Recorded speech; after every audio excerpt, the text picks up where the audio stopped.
Hello everyone, स्वागत है आप सभी का YouTube channel oracle engineering classes में। दोस्तों, इलेक्ट्रिकल एसएससी जेईई का प्रैक्टिस सेट नंबर 15 लेकर हम लोग आ चुके हैं। तो चलिए उसको सॉल्व करना। हम लोग का पहला क्वेश्चन है, which one of the following statement is correct. एक सर्किट दी गई है, सर्किट बना देता हूँ। सर्किट में आपको देखकर बताना है कि कौन सा स्टेटमेंट उसके रिगार्डिंग सही होगा। 2 ओम का एक रेजिस्टेंस है, एक यहाँ पे सोर्स लगा हुआ है, एक रेजिस्टेंस ये है, ठीक। ये 5 वोल्ट का, ये 2 ओम का, ये 5 वोल्ट का और ये 2 ओम का, ठीक। यहाँ से करंट जा रही है आई और यहाँ पे इसके क्रॉस वोल्टेज दिया गया है वी, ठीक है। आपसे पूछा है कि इस सर्किट को देखकर आपको बताना है कि ये क्या होगी, लीनियर होगी, बाइलेटरल होगी, यूनिलैटरल होगी, क्या होगी, ठीक है। तो चलिए स्टार्ट करते हैं सॉल्व करना। देखिए, सबसे पहले तो इसमें एलिमेंट अगर हम चेक करें तो यहाँ पे भी रेजिस्टेंस है, यहाँ पे भी रेजिस्टेंस है। और अगर रेजिस्टेंस किसी भी सर्किट में लगा होगा तो हमको मालूम है रेजिस्टेंस की प्रॉपर्टी कि ये कैसा होता है, एक लीनियर एलिमेंट होता है। रेजिस्टेंस क्या है, एक लीनियर एलिमेंट है, ठीक है। अब ये देखना है कि क्या ये एक्टिव नेटवर्क है या पैसिव है, ठीक। तो देखिए, सोर्स अगर देखा जाए तो सोर्स तो यहाँ पर लगे हुए हैं, लेकिन आप इसको देखकर ये नहीं बता सकते हैं कि ये एक्टिव है कि पैसिव है। क्यों? क्योंकि ये देखिए 5 वोल्ट की बैटरी ये भी है, 5 वोल्ट का सोर्स ये भी है, दोनों के प्लस टर्मिनल आपस में कनेक्ट हैं। और हमको मालूम है इलेक्ट्रिकल में जब प्लस प्लस आपका साथ में होगा तो क्या हो जाएगा, सब्सट्रैक्ट हो जाएगा, यानी दोनों बैटरी क्या होंगी, दूसरे को खत्म कर देंगी, ठीक। तो वोल्टेज कितना हो जाएगा, 0 वोल्ट। दैट्स मीन सोर्स तो लगे हैं लेकिन दोनों क्या होंगे, इनएक्टिव हो जाएंगे। इन दैट केस जो नेटवर्क आपको दिख रहा है ये कैसा होगा, लीनियर तो होगा लेकिन ये आपका पैसिव नेटवर्क की श्रेणी में आएगा, जो कि ऑप्शन नंबर दिया गया है ए में पैसिव है और कैसा है, लीनियर नेटवर्क है, ठीक। बात समझ में आई। अगर रेजिस्टेंस के अलावा आपके इंडक्टर और कैपेसिटर लग गया होता तो ये क्या हो जाता, नॉन लीनियर एलिमेंट की श्रेणी में आ जाता, ठीक है। चलिए नेक्स्ट क्वेश्चन नंबर 2 पे आते हैं, जिसमें पूछा गया है if a damping factor of a system is 0, यानी किसी सिस्टम का डैम्पिंग फैक्टर अगर 0 है तो उसको क्या कहेंगे। पहला है क्रिटिकली डैम्प सिस्टम कहा जाएगा, अनडैम्प सिस्टम कहा जाएगा, कि अंडर डैम्प सिस्टम कहा जाएगा, या फिर डी ओवर डैम्प सिस्टम कहा जाएगा, ठीक। तो देखिए, जब भी आपसे कहे कि जो डैम्पिंग फैक्टर है, अगर डैम्पिंग फैक्टर की वैल्यू 0 है, ठीक, इसका मान क्या है, 0 है, तो इस अवस्था में हम लोग के सिस्टम में कोई भी डैम्पनेस नहीं होगी, मतलब ये अनडैम्प सिस्टम कहलाएगा। लेकिन अगर डैम्पिंग फैक्टर की वैल्यू 1 हो जाती है, डैम्पिंग फैक्टर की वैल्यू यहाँ पर 1 हो जाती है, तब वहाँ पे डैम्पिंग आ जाएगी, ठीक है। यहाँ पे 0 के लिए पूछा था तो 0 केस में हम क्या बोलेंगे, इसमें डैम्पिंग नहीं होगी, यानी ये एक अनडैम्प्ड सिस्टम है, ठीक। यानी option number B correct one हो जाएगा। नेक्स्ट क्वेश्चन नंबर 3 पर इससे पूछा गया है in a close loop control system, एक क्लोज लूप कंट्रोल सिस्टम में control action is independent of the output, यानी जो कंट्रोल एक्शन है ये आउटपुट से स्वतंत्र होता है, या फिर इनपुट से स्वतंत्र होता है, या फिर कोई फीडबैक इसमें नहीं होता, या फिर D option control action output पर डिपेंड करता है, ठीक। तो चलिए, क्लोज लूप सिस्टम की जब बात की गई है तो उसमें क्या करते हैं, आप फीडबैक तो प्रोवाइड करते हैं, ठीक। ये इनपुट, यहाँ पे क्या है, आउटपुट। हम लोगों ने यहाँ पर फीडबैक दे दिया, यहाँ से फीडबैक प्रोवाइड किया जाएगा। ये जो फीडबैक आप दे रहे हो ये आउटपुट को ही देखकर दे रहे हो, आउटपुट आपको बढ़ाना है कि आउटपुट आपको घटाना है, तब ये सिस्टम कहलाएगा आपका क्या, क्लोज लूप सिस्टम, ठीक, कहलाएगा क्लोज लूप सिस्टम। तो क्लोज लूप सिस्टम में जो कंट्रोल एक्शन है ये आउटपुट पर डिपेंड करता है, इसी को देखकर हम डिसाइड करते हैं कि हमको बढ़ाना है कि घटाना है, ठीक। तो चलिए यहाँ पे ऑप्शन नंबर करेक्ट हो जाएगा डी, ठीक। नेक्स्ट क्वेश्चन नंबर 4 पर इसमें पूछा गया है transfer function is a useful for study of, यानी जो ट्रांसफर फंक्शन है ये किसकी स्टडी करने में सहायक होगा, फेज और गेन मार्जिन की, या फिर स्टडी स्टेट बिहेवियर को पढ़ने में, या फिर स्टडी स्टेट बिहेवियर और ट्रांजिएंट बिहेवियर को पढ़ने में, या फिर डी केवल ट्रांजिएंट बिहेवियर को पढ़ने में, ठीक है। तो जो हम लोग का ट्रांसफर फंक्शन होता है, एक प्रकार से क्या आउटपुट अपॉन इनपुट ही होता है, कंट्रोल सिस्टम में है ट्रांसफर फंक्शन। तो इस ट्रांसफर फंक्शन की सहायता से हम लोग स्टडी स्टेट और ट्रांजिएंट दोनों प्रकार के बिहेवियर के बारे में, सिस्टम हम लोग का आपका स्टडी स्टेट कंडीशन में है कि ट्रांजिएंट कंडीशन में है, ये सब चीज़ें हम लोग ट्रांसफर फंक्शन की सहायता से आसानी से बता सकते हैं। इसके साथ ही साथ सिस्टम स्टेबल होगा कि अनस्टेबल होगा कि मार्जिनली स्टेबल होगा, ये सब भी आप लोग पोल और जीरोस जो कि कहाँ से आते हैं, ट्रांसफर फंक्शन से ही पोल्स और जीरोस फाइंड आउट किए जाते हैं। तो पोल्स और जीरोस देखकर हम लोग ये भी बता सकते हैं कि सिस्टम स्टेबल होगा कि अनस्टेबल हो जाएगा। ठीक है, तो यहाँ पे हम लोग मार्क करेंगे ऑप्शन नंबर सी को कि ट्रांसफर फंक्शन से हम लोग स्टडी स्टेट बिहेवियर और ट्रांजिएंट बिहेवियर दोनों के बारे में पता लगा सकते हैं। ठीक है, चलिए नेक्स्ट क्वेश्चन नंबर 5 पर इस पे पूछा गया है, a microprocessor based system can perform many different function because, यानी एक ऐसा सिस्टम जो माइक्रो प्रोसेसर बेस्ड होता है उसको आप विभिन्न प्रकार से प्रचालित कर सकते हो। ऐसा क्यों कर सकते हैं आप? पहला रीजन दिया गया है क्योंकि ये आपका एक सॉफ्टवेयर के द्वारा कंट्रोल होता है, या फिर ये एक डिजिटल सिस्टम है, या फिर इसमें रैम यूज हुआ है इसलिए ऐसा कर सकते हैं, या फिर डी कि इसमें इनपुट और आउटपुट डिवाइस की सहायता से आप इस सिस्टम को कंट्रोल कर सकते हैं। ठीक है, तो देखिए जब भी किसी सिस्टम में माइक्रो प्रोसेसर लगा दिया गया है, म्यूपी दैट्स मीन माइक्रो प्रोसेसर अगर लगाया गया है तो उसमें आप सॉफ्टवेयर की सहायता से, उसमें सॉफ्टवेयर लगे होंगे, उन सॉफ्टवेयर की सहायता से सिस्टम को कंट्रोल इजीली कर सकते हो आप। ठीक, जैसा सॉफ्टवेयर आपका डिजाइन किया गया होगा उसके अकॉर्डिंग प्रोसेसर क्या करेगा, आपका वर्क करता रहेगा। ठीक है, तो इसलिए हम लोग के लिए ज़्यादा बेनिफिशियल हो जाता है किसी भी सिस्टम में माइक्रो प्रोसेसर का अगर प्रयोग किया गया है तो उसका कंट्रोल करना, यानी यहाँ पे हम लोग करेंगे ऑप्शन नंबर ए को करेक्ट। ठीक, चलिए नेक्स्ट क्वेश्चन नंबर 6 पर इसमें पूछा गया है, in the negative logic system. ठीक, यानी निगेटिव लॉजिक सिस्टम में क्या होता है, चलिए देख लेते हैं पॉजिटिव और निगेटिव लॉजिक। देखिए आपको डिस्कस भी किया गया था एक बार, जब आपसे पॉजिटिव लॉजिक की बात करें और जब निगेटिव लॉजिक की बात करें तो बस आप याद रखिए पॉजिटिव मतलब सीधा सीधा चलना है और निगेटिव मतलब क्या करना है, उल्टा उल्टा चलना है। मतलब क्या हुआ, अगर आपसे कहा जा रहा है किसी भी सिस्टम का इनपुट हाई है, ठीक है, तो आप हाई के लिए कहोगे 1 वोल्ट या 1 अगर बात करें तो 1 हो जाएगा। ठीक, और अगर आपसे कहा जाए नहीं लो है तो लो के लिए बात किया जाएगा 0 की। क्लियर? लेकिन अगर आप निगेटिव लॉजिक की बात कर रहे हो तो निगेटिव मतलब ये कि पॉजिटिव का क्या होगा, उल्टा होगा। यानी अगर आपसे यहाँ पर हाई की बात की जाए तो आप क्या लिखोगे 0, और अगर लो की बात की जाए तो क्या लिखा जाएगा 1। ठीक, यानी ये दोनों एक दूसरे क्या है, अपोजिट हो जाता है। तो वही पूछा गया है कि निगेटिव लॉजिक सिस्टम में क्या होता है।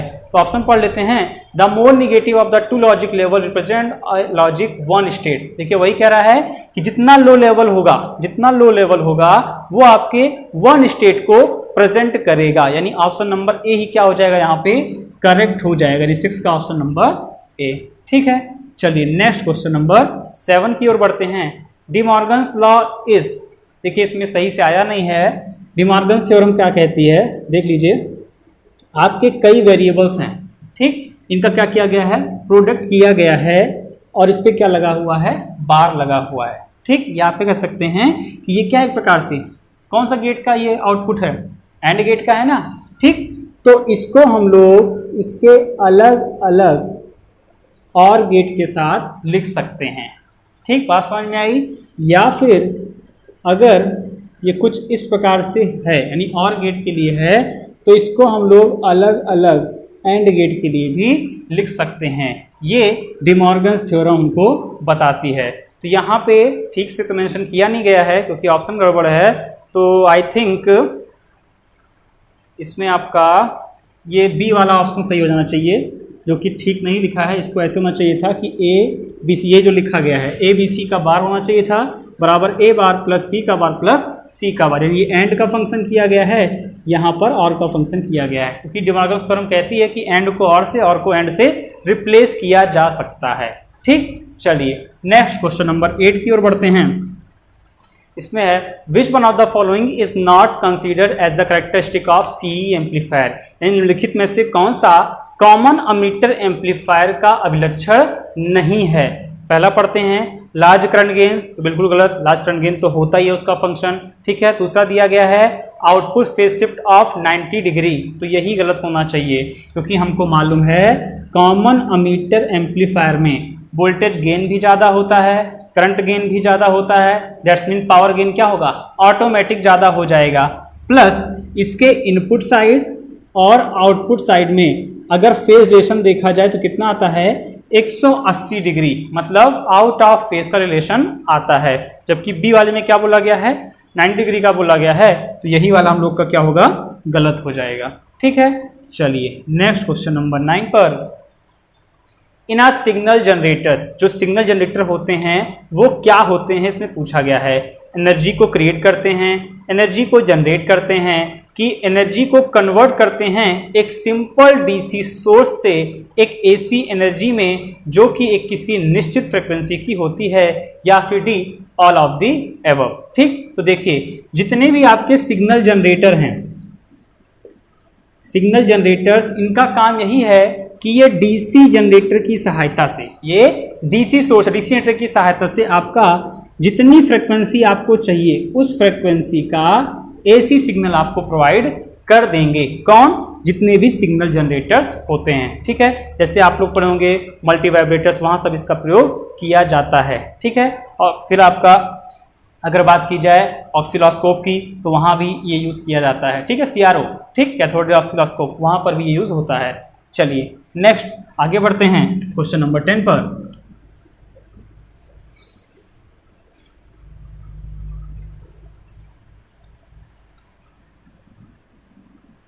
इसमें पूछा गया है Schmitt trigger is a basically, जो सिमिट ट्रिगर है वो क्या होता है प्रमुखता, ठीक है। देखिए सिमिट ट्रिगर एक अस्टेबल मल्टी वाइब्रेटर है, कि मोनोस्टेबल है, कि बाई स्टेबल है, या फिर एक ऑक्सीलेटर होता है। सिमिट ट्रिगर के बारे में याद रखिएगा कि ये किसी भी, चाहे वो साइन वेव में हो या किसी भी वेव में, अगर आपका इनपुट है और वो दिया जा रहा है किसको, सिमिट ट्रिगर को, तो ये उसको कन्वर्ट कर देगा स्क्वायर या फिर रेक्टेंगुलर वेव में, स्क्वायर या फिर रेक्टेंगुलर वेव में कन्वर्ट कर देगा, यानी आयताकार या फिर वर्गाकार तरंग में किसी भी इनपुट, चाहे वो साइन वेव में हो, किसी भी वेव में हो, उसको ये जो सिमिट ट्रिगर है ये कन्वर्ट कर देगा एक स्क्वायर में। और ऐसा ही काम कौन करता है, मल्टी वाइब्रेटर भी करता है, लेकिन कौन सा, जो आपका बाई स्टेबल होता है, बाई स्टेबल मल्टी वाइब्रेटर, ठीक है, जो होते हैं वो भी आपका एज अ सिमिट ट्रिगर ही कार्य करते हैं, क्योंकि वो भी क्या देते हैं, आपका स्क्वायर फंक्शन ही या स्क्वायर आउटपुट ही प्रदान करेंगे। यानी यहाँ पे हम मार्क करेंगे ऑप्शन नंबर सी को, a bistable multivibrator is also work as a Schmitt trigger. Clear. चलिए नेक्स्ट क्वेश्चन नंबर 11 पर, Which of the following circuit is used for the converting a sine wave into a square wave?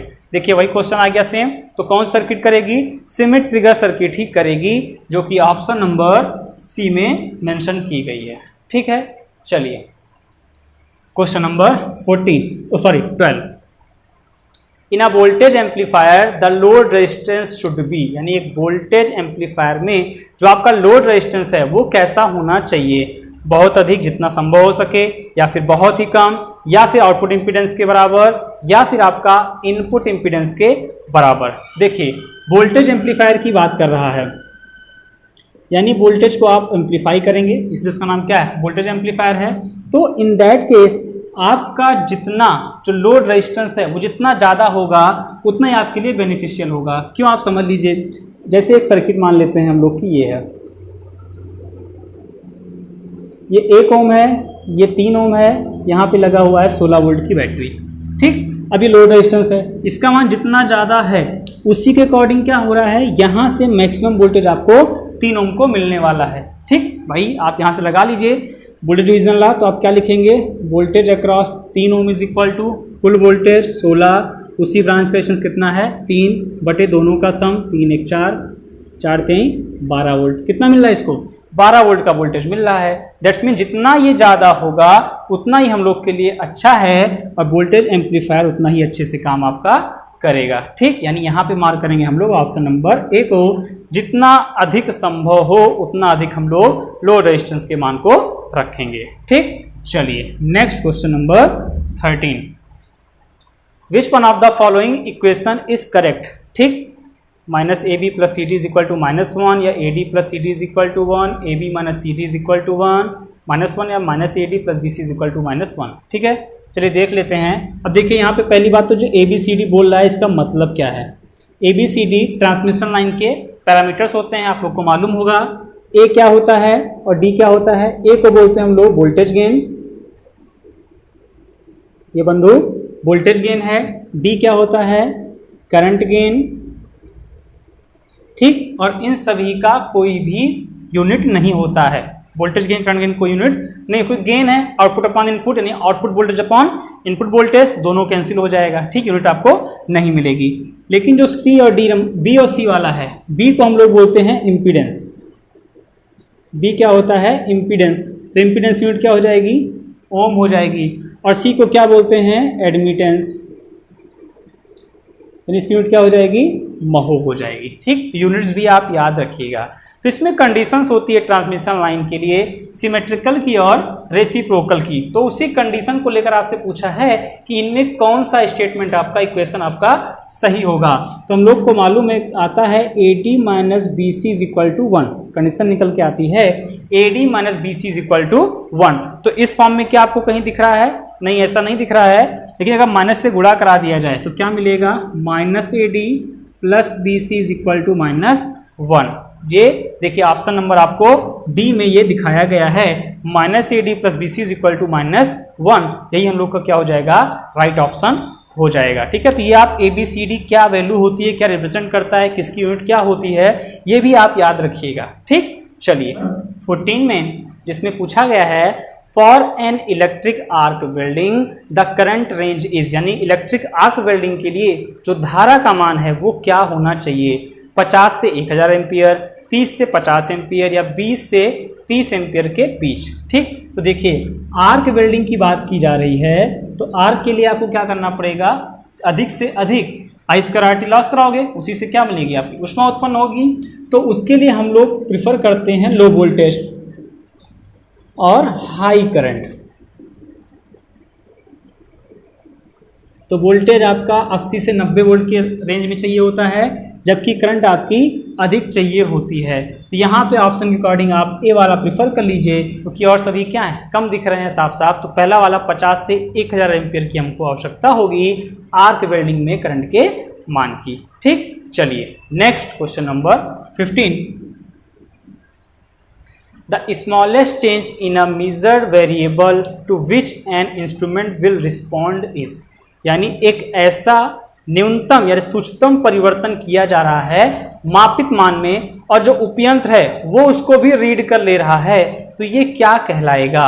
Accuracy, परिशुद्धता, resolution, विभेदन की precision, परिशुद्धता, sorry accuracy को यथार्थता होगा, precision, परिशुद्धता, या फिर डी सेंसिटिविटी यानी संवेदनशीलता। ठीक, एग्जाम्पल से समझेंगे इसको। सपोज दैट ये कोई इंस्ट्रूमेंट अमीटर ही हम लोग का है। फर्स्ट इसने कोई रीडिंग ली, हम लोग को रीडिंग जो मिली M1 ले लेते हैं, इसका मान हम लोग को मिला 5 एम्पियर। क्लियर? फिर अगर रीडिंग ली गई और अब रीडिंग मिल रही है 4.9 एम्पियर, और इसको भी हम लोग का इंस्ट्रूमेंट क्या कर रहा है? तुरंत ही मेजर कर ले रहा है, मतलब 0.1 का चेंज हो रहा है। इसको भी इंस्ट्रूमेंट अगर आसानी से माप ले रहा है तो ये क्या कर रहा है? दो रीडिंगों में आसानी से अंतर को स्पष्ट कर रहा है, यानी विभेदन करने की क्षमता इसके पास है। ठीक, तो मापित मान में अगर सूक्ष्म परिवर्तन हो रहा है तो इसको जो प्रदर्शित करेगा उसको हम लोग बोलेंगे क्या? रिसोल्यूशन, यानी विभेद करने की क्षमता, जो कि ऑप्शन नंबर बी में मेंशन की गई है। जबकि किसी भी इंस्ट्रूमेंट के अति सूक्ष्म मान को भी मापने की जो क्षमता होगी, बहुत कम वैल्यू करंट की आ रही है, उसको भी वो माप ले रहा है, उसको भी वो प्रदर्शित कर ले रहा है, उसको बोलते हैं उसकी सेंसिटिविटी हाई है। ठीक है, तो कंफ्यूज मत होइएगा, जब भी मापित मान में सूक्ष्म परिवर्तन कर रहे हैं उसको रीड कर ले रहा है तो क्या कहलाएगा, रिजोल्यूशन कहलाएगा। जबकि बहुत छोटी सी वैल्यू है और उसको इंस्ट्रूमेंट अगर माप ले रहा है तो उसकी संवेदनशीलता क्या है, उच्च कहलाएगी। ठीक, चलिए नेक्स्ट क्वेश्चन नंबर 16 पे आगे बढ़ते हैं। If R, L and C are the parameter of resistor, what is the condition for the resistor to be non-inductive? यानी एक आपका रजिस्टर है जिसमें R, L, C तीनों पैरामीटर हैं।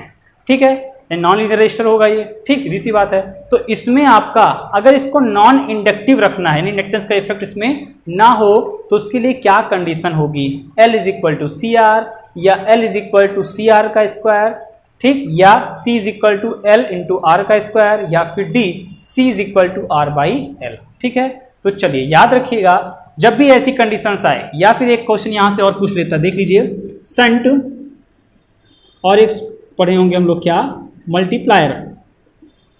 संट का यूज कहां करते हैं बंधु, अमीटर की रेंज को बढ़ाने के लिए। ठीक, और मल्टीप्लायर का यूज कहां करते हैं, वोल्ट मीटर की रेंज को बढ़ाने के लिए। ये जुड़ता है मल्टीप्लायर सीरीज में और शंट जुड़ता है पैरेलल में। अब इसमें भी अगर आप एसी सिस्टम में यूज कर रहे हो शंट को, तो उसमें इंडक्टेंस की प्रॉपर्टी आ सकती है, तो रीडिंग पे कोई इफेक्ट तब भी ना पड़े, उसके लिए कंडीशंस क्या होती है, और यहाँ पे जो क्वेश्चन पूछा गया उसके लिए क्या कंडीशन होती है। तो ये सब क्या है, एक ही कंडीशन है। क्या कंडीशन है कि टाइम कांस्टेंट आपका सेम रख दो, बस बात खत्म। टाइम कांस्टेंट जो भी है वो आपका बराबर अगर रहेगा, जो पहले था वही अब भी है, तो कोई चेंज आने वाला नहीं है। ठीक, अब देख लेते हैं, टाइम कांस्टेंट इज सेम, समान है, तो आपका कोई परिवर्तन नहीं आएगा और रजिस्टर आपका कैसा बिहेव करेगा, नॉन इंडक्टिव बिहेव करेगा। टाइम कांस्टेंट देख लेते हैं, टाइम कांस्टेंट ऑफ L मतलब inductor is equal to time constant of C, दोनों बराबर होना चाहिए क्योंकि यहाँ पे क्या है, R, L, C तीनों लगे हुए हैं। तो in that case time constant of inductor क्या होता है, L बाई आर, और इसका क्या होता है, C इंटू आर। इसको आप चेंज कर लीजिए ऑप्शन के अकॉर्डिंग, तो आपको ये देखिए दिख जाएगा L is equal to C R square, है ना, यानी ऑप्शन नंबर कौन सा करेक्ट हो जाएगा, बी। किसी फॉर्म में पूछ सकता था, यहाँ पे इस रूप में चेंज किया इसलिए ऐसे दिखा दिया गया।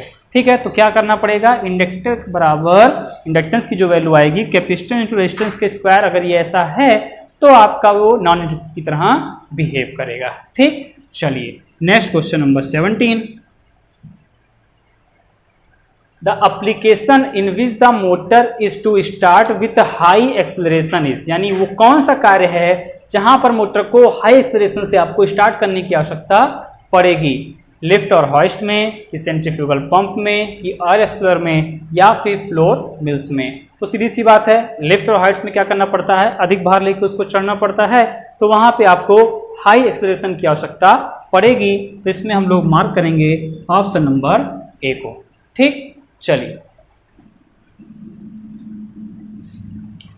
क्वेश्चन नंबर 18 को देख लेते हैं। The volume of a copper required for an AC transmission line is inversely proportional to, यानी जो ट्रांसमिशन लाइन में कॉपर का आयतन लगता है वो किसके व्युत्क्रमानुपाती होता है, करंट के, वोल्टेज के, पावर फैक्टर के, या फिर करंट और वोल्टेज और पावर फैक्टर दोनों के। ठीक है, देख लेते हैं। तो देखिए, जब वॉल्यूम ऑफ कंडक्टर हम लोग फाइंड आउट करते हैं, वॉल्यूम ऑफ कंडक्टर, तो ये इनवर्सली प्रोपोर्शनल होता है 1 अपॉन वोल्टेज के स्क्वायर के, साथ ही साथ कॉस फाई यानी पावर फैक्टर, कॉस फाई का भी स्क्वायर होता है। अब ध्यान ये रखना है, कॉस फाई कहाँ पे होगा, एसी ट्रांसमिशन लाइन में होगा। ठीक, जबकि डीसी ट्रांसमिशन लाइन में कॉस फाई आपका 1 हो जाएगा। तो देख लीजिए साफ साफ दिख रहा है किसके व्युत्क्रमानुपाती है, वोल्टेज के और पावर फैक्टर के, यानी क्या मार्क करेंगे, ऑप्शन नंबर डी करेक्ट। 19 इसमें पूछा गया है, ए बस बार इज रेटेड बाई, यानी जो बस बार है वो किसके अनुसार आप निर्धारित करते हो। पहला है केवल करंट के द्वारा, कि केवल वोल्टेज के द्वारा, कि करंट वोल्टेज फ्रिक्वेंसी के द्वारा, या फिर डी करंट, वोल्टेज, फ्रिक्वेंसी और शॉर्ट सर्किट करंट तीनों के द्वारा। ठीक है, तो जब भी आप बस बार की डिज़ाइन कर रहे हो तो उसके लिए आपको करंट भी ध्यान देनी पड़ेगी, वोल्टेज भी ध्यान देना पड़ेगा और शॉर्ट सर्किट करंट, क्योंकि ये क्या है, मैक्सिमम करंट है जो शॉर्ट सर्किट कंडीशन में बहेगी, तो ये आपकी शॉर्ट सर्किट करंट भी ध्यान देनी पड़ेगी और इसके साथ साथ फ्रिक्वेंसी का भी मालूम होना आवश्यक हो जाता है। ठीक, यानी ऑप्शन नंबर डी, चारों पैरामीटर्स को हम लोग ध्यान में रखेंगे एक बस बार की डिज़ाइन करने के लिए। ठीक है, चलिए क्वेश्चन नंबर 20, इसमें पूछा गया है the capital cost on HVDC converter is, HVDC means high voltage DC transmission system में जो कैपिटल कॉस्ट होगी कन्वर्टर की वो क्या होगी, AC वाले से कम होगी, AC वाले से ज़्यादा होगी कि दोनों की बराबर होगी। तो भैया हाई वोल्टेज DC ट्रांसमिशन, तो वहाँ पे करना क्या पड़ेगा आपको, इन्वर्टर कन्वर्टर दोनों लगाना पड़ेगा, तो कॉस्ट क्या होगी, बढ़ जाएगी, यानी आपका AC सब स्टेशन की तुलना में HVDC में जो कॉस्ट है वो क्या होगी, ज़्यादा हो जाएगी। ठीक, ये आपका क्या है भाई, कॉस्टली ज़्यादा पड़ जाता है। ठीक है, तो यहाँ पे ऑप्शन नंबर मार्क करेंगे बी, मोर। क्वेश्चन नंबर 21, इसमें पूछा गया है for a medium length transmission line A, यानी जो मीडियम ट्रांसमिशन लाइन है उसमें ए क्या होगा, ए मतलब वही ABCD पैरामीटर की बात कर रहा है। ठीक, बी के बराबर होगा, सी के बराबर होगा कि डी के बराबर होगा, या इनमें से किसी के बराबर भी नहीं होगा। याद रखिएगा मीडियम में सिमेट्रिकल के लिए कंडीशन निकल के आती है क्या, ए इज इक्वल टू डी के, अगर ए की वैल्यू डी की वैल्यू के बराबर होगी ट्रांसमिशन लाइन आपकी सिमेट्रिकल बोली जाती है, तो ए इज इक्वल टू डी हो जाएगा। चलिए नेक्स्ट क्वेश्चन नंबर 22। ठीक, an industrial installation has a power factor of 0.8 lagging, यानी एक इंडस्ट्री है जिसका पावर फैक्टर कितना है, 0.8 लैग है। अगर आप इसको इकोनॉमिकली इम्प्रूव करना चाहते हो तो कहाँ तक इम्प्रूव करोगे, यूनिटी पे ले जाओगे कि 0.8 लीडिंग पे ले जाओगे कि 0.95 लैगिंग पे लेके आओगे या 0.95 लीडिंग पे लेकर जाओगे। देखिए इसी क्वेश्चन को घुमा करके पूछ लेता है, 4 ऑप्शन दे देगा आपको, देख लीजिए, और पूछेगा बताइए इनमें से कौन आपका सबसे ज़्यादा इकोनॉमिकल है। तो देखिए सबसे अच्छा तो यूनिटी कहा जाएगा, लेकिन क्या यूनिटी प्राप्त कर पाएंगे आप, अगर आप यूनिटी प्राप्त करना भी चाहेंगे तो कॉस्ट क्या होगी आपकी, बहुत ही ज़्यादा हो जाएगी। तो इकोनॉमिकली अगर बात की जाएगी तो क्या होगा, 0.8 लैग आपका मोर इकोनॉमिकल होगा विथ रिस्पेक्ट टू अदर। ठीक है, देखिए ऐसे इसमें पूछा गया है तो यहाँ पर भी क्या होगा, 0.95 लैगिंग, 0.95 लैग आपका ये इकोनॉमिकल होगा अदर की तुलना में, यानी ऑप्शन नंबर सी करेक्ट हो जाएगा। ठीक, बात को समझिएगा, अच्छा नहीं पूछ रहा है, अच्छा तो यूनिटी वाला ही होगा, आपको वो इम्प्रूव करना है और कम कीमत में करना है, तो इकोनॉमिकली कौन सा होगा, जितना आप उसके करीब पहुंच जाओ तो लैग में ही रहो, ज़्यादा अच्छा है, आपका पैसा भी कुछ कम लगेगा। ठीक है, चलिए next question number 23। Economiser is a steam power plant, यानी जो इकोनोमाइजर मितोपयोजक होता है स्टीम पावर प्लांट में वो क्या करेगा, इंप्रूव करेगा बॉयलर की एफिशिएंसी को 10 से 12% तक, सही है। सेव करेगा फ्यूल कंप्रेशन को, भाई जब आपकी एनर्जी बचेगी, एफिशिएंसी बढ़ रही है तो एनर्जी क्या लगेगी, कम लगेगी। ठीक, यानी आपका जो फ्यूल जल रहा था वो क्या होगा, कम अमाउंट में जलाना पड़ेगा आपको, ये भी सही है। C becomes an associate of pressure exceeding 70 kilogram per centimetre square, तो ये भी सही है, यानी आप मार्क करेंगे ऑप्शन नंबर बी को। ये आपके तीनों जो रीज़न हैं ये सही हैं अगर हम लोग इकोनोमाइजर का यूज़ कर रहे हैं स्टीम पावर प्लांट में। ठीक, चलिए नेक्स्ट क्वेश्चन नंबर 24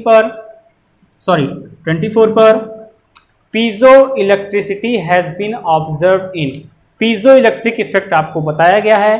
क्या होता है, जब कुछ पदार्थ ऐसे हैं जिनकी विपरीत सतहों पर, ये पदार्थ मान लीजिए, इसकी विपरीत सतह पर जब आप प्रेशर डालेंगे तो यहाँ पे क्या होगा, पोटेंशियल डेवलप हो जाएगा, वोल्टेज मिलना स्टार्ट होगा। ऐसे पदार्थ कौन कौन से हैं वही पूछा है, निकिल में ऐसा होगा नहीं, ग्लास में ऐसा होगा नहीं, क्वार्ट्ज में ऐसा होगा, जी हाँ, तो क्वार्ट्ज हो गया, देखिए लिख दे रहे हैं क्वार्ट्ज, टूरमेलिन,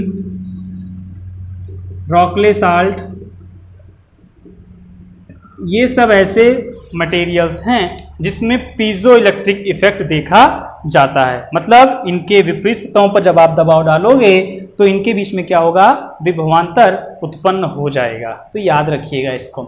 नेक्स्ट और लास्ट क्वेश्चन 25 नंबर, stepper motor are mostly use for, जो स्टेपर मोटर हैं वो किसके लिए प्रयोग में लाए जाते हैं? हाई पावर रिक्वायरमेंट के लिए, जहाँ अधिक पावर की आवश्यकता है, या फिर कंट्रोल सिस्टम एप्लीकेशन में, या फिर हाई स्पीड ऑपरेशन में, या फिर बहुत ही कम स्पीड के ऑपरेशन में। तो देखिए स्टेपर मोटर क्या करता है, स्टेप बाय स्टेप आपका चलेगा। जैसे प्रिंटर होता है, प्रिंटर में जब आपका निकलता है पेज तो कैसे होता है, स्टेप बाय स्टेप धीरे धीरे प्रिंट करके निकालता है। तो वहां पे क्या है, स्टेप बाय स्टेप आपको काम करना, मतलब एक कंट्रोल्ड वे में, एक नियंत्रित तरीके से आपको काम करना है। रोबोटिक्स की अगर बात की जाए, तो वहां पर भी आपका प्रयोग में लाया जाता है क्या, स्टेपर मोटर। क्या करता है, स्टेप बाय स्टेप आपका चल रहा होता है। ठीक, फिर एक बहुत ज्यादा जो इसका इंपॉर्टेंट एप्लीकेशन है, सोलर पैनल में। सोलर पैनल जो होता है उसमें क्या, पैनल आपका स्टेपर मोटर लगा होता है जिससे से सूरज आपको घूम रहा होता है। वैसे स्टेप बाय स्टेप क्या होता है, आपका पैनल भी रोटेट करता होता है। तो ऐसे सब स्थानों में जहां पे आपको एक कंट्रोल्ड वे में काम करना है, वो वहां पे यूज करते हैं हम लोग क्या, स्टेपर मोटर। यानी यहां पे हम लोग मार्क करेंगे ऑप्शन नंबर बी को, कंट्रोल सिस्टम एप्लीकेशन में यूज किया जाएगा स्टेपर मोटर। क्लियर यहां तक? चलिए ये 25 क्वेश्चन हम लोगों ने कंप्लीट कर लिए। जल्द ही हम लोग मिलते हैं अपने नेक्स्ट प्रैक्टिस सेट के साथ। तब तक के लिए धन्यवाद।